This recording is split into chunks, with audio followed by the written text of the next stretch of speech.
Go for it. What is your biggest concern about the animals that are brought in? Like I said, it depends on the animal's condition. Do you usually know where you're getting the animals from? And if so, do you see more animals from one place than another? We see a lot of dogs in North Plainfield. That seems to be our biggest contributor for dogs. But they're also the ones that usually redeem the dogs too, which means they take them back. Sometimes we know where they come from, sometimes they're left here, and we have no idea. Okay. How long have you been working at this animal shelter? I started volunteering in 1983. Wow. Uh-huh. And have you worked at any other shelters? Out of all the years working at this animal shelter, have you seen a lot of people willing to help? Yes. Yes, there are always people willing to help. Some can't do it. Do you think that people care about your cause? Yes, absolutely. How do you make the community more aware of the neglected animals nearby? We do education programs. We go to information areas, not adoption days, but we go in trailside and to other places trying to tell our cause. Like, do you go to schools and Yep. you actually teach, have little meetings and Yes. stuff like that? Due to the recent decline in the economy, have you seen a lot more animals being brought in to the comparison within the past years? Absolutely. Do you think it's mostly because of people can't pay for animals anymore that they're giving them in? Yeah, or a lot of people lose their houses. Wow. And I mean, we took in 6 dogs from a house in one day because they lost their house and they had nowhere to go, and you can't take 6 large dogs with you. What do you think the main reasons people give up their pets? Number one, it's commitment, because when something doesn't go right, people get rid of them. It's a very disposable. We got 2 mice in because they said they couldn't care for them. Yeah. Come on. I can't be bothered. Or the kids aren't taking care of them. And that, to me, shows a very, very bad example. You got them for the kids.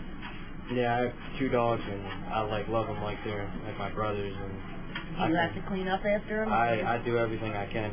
Well, because I love them. I think that's what started me on this road. I wasn't allowed to eat dinner until I fed the dog. Oh yeah, I'm the same way. And vividly remember my father saying, "Get up. You're not eating until the dog does, because he can't get his own food."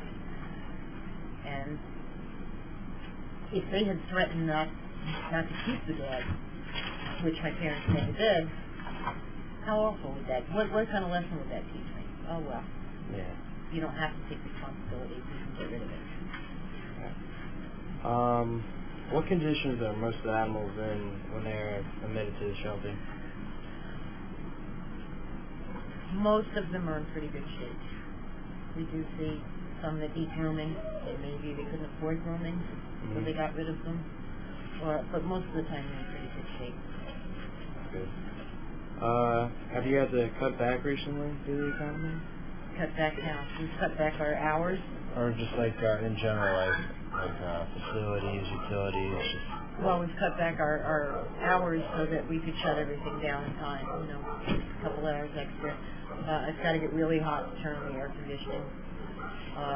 The animals were all warm in the winter, but it was a little chilly for us sometimes. Yeah.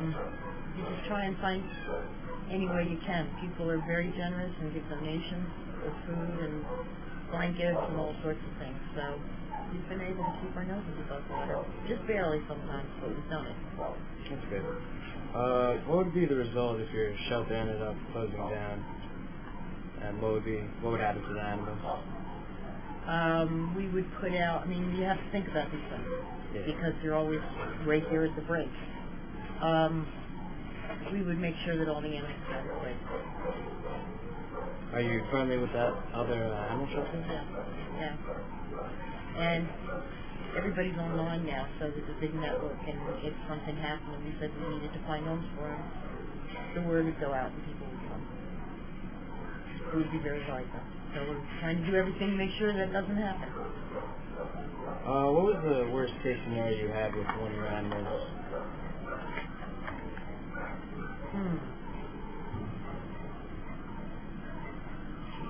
A lot of years to remember, too. We've gotten them almost starved. You've heard of Patrick the Pit Bull? Did you hear about him? Yeah. Probably not quite that bad, but real close. We've seen dogs like that, and we've seen cats that are beaten up and hit by cars and just left on the doorstep for us to deal with. How can everyday people help keep this cause and their shelter working? We say think globally, but donate locally. Whatever your animal control or animal shelter is, people should look to them to help out, because the big Humane Society of the United States and American Humane Association, they're not helping the little guys. They're doing legislation, and they watch the animals in the movies and things like that, but they're not helping in the day-to-day job for the shelter. Have you actually brought one of these animals home yourself? How many do you have? Right now I've got 2 dogs, 2 cats, and a foster cat. But I've been up to, yes, I've brought lots and lots and lots of animals home. Sometimes just to foster them, get them better and bring them back. Sometimes they stay. I've been up to 5 dogs. I can't do that anymore. Oh, wow, yeah.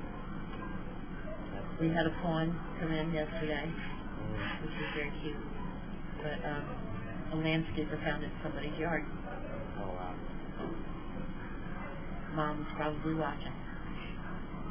But he brought it to us in a garbage pail full of water. Oh. Yeah. That kind of thing makes you really mad. Yeah. Because he was willing to go throw it in the woods. Oh. You're just going to kill it. Yeah. So that's on its way to a rehab on Blairstown, and there's nobody local. So, like, when you do find these animals, do you bring them to a place where they can? Yeah. What type of place would you bring them to? They're wildlife rehabbers in New Jersey. They have to have licenses very tight. What do they do? Walk them around, or? You mean for the wildlife? Yeah. Well, most of the time they're on bottle. Like this little baby was drinking out of a baby bottle. Oh, wow. And where she's going, she, I don't even know what it is. The woman's got stalls, got a barn with stalls in it for the babies, and they bottle feed them. And when we get baby squirrels that are this big, we get everything. And we send them to people that know what they're doing with them. We know a little bit about it. We know how to get them over the hump so we can get them to somebody who's expertise in wildlife. Okay. We usually get about a fawn a year. This was in the pouring rain yesterday. We were pretty angry. Yeah, it's been raining all week, so. Well, does that factor with what you're able to do with the animals, or? the rain? Yeah. Yeah, the dogs really hate being out in the rain, so you can run them out and let them pee. You can bring them back in right away. So. Per year, how many animals do you usually get? I think we took, just under 300 dogs last year and 400 and some odd cats. And how many people do you think actually come by and take these animals home? Dogs are pretty successful. Yeah. Cats, you get in, you'll get a mother cat, 6 kittens. Mm-hmm. So we always get more cats. Usually they're not in as good a shape as the dogs are. Yeah. And they seem to be easily disposable. And everybody seems to get allergic in the spring, which means that they're allergic to everything anyway. Yeah. Right, we'll blame it on the cat. And cats, some people want adult cats, other people want more kittens. If you were actually allergic to... Are you allergic to cats? No, my mother is. But Okay. say if you were allergic to all these animals, would you still help and... Probably. Okay. Probably. But I'm not, so that's the good thing. Right? myself in. What got you like into this business? I was a teacher and I found a dog on the playground. And my principal, who was wonderful, said, go get it. And I brought it into the classroom, and it had a broken leg. Somebody had tossed it at its pride. Tossed it where? They tossed it at its pride, at that fly. Oh, wow. That's why it broke its leg. And I wasn't going to bring it to the Humane Society because, you know, they kill everything. Yeah. And I talked to a board member here, and she looked at me like I was nuts. What do you mean they were going to kill it? They fixed it. So I thought, maybe I should go volunteer, and that's how it all started. And I had a dog for 16 years.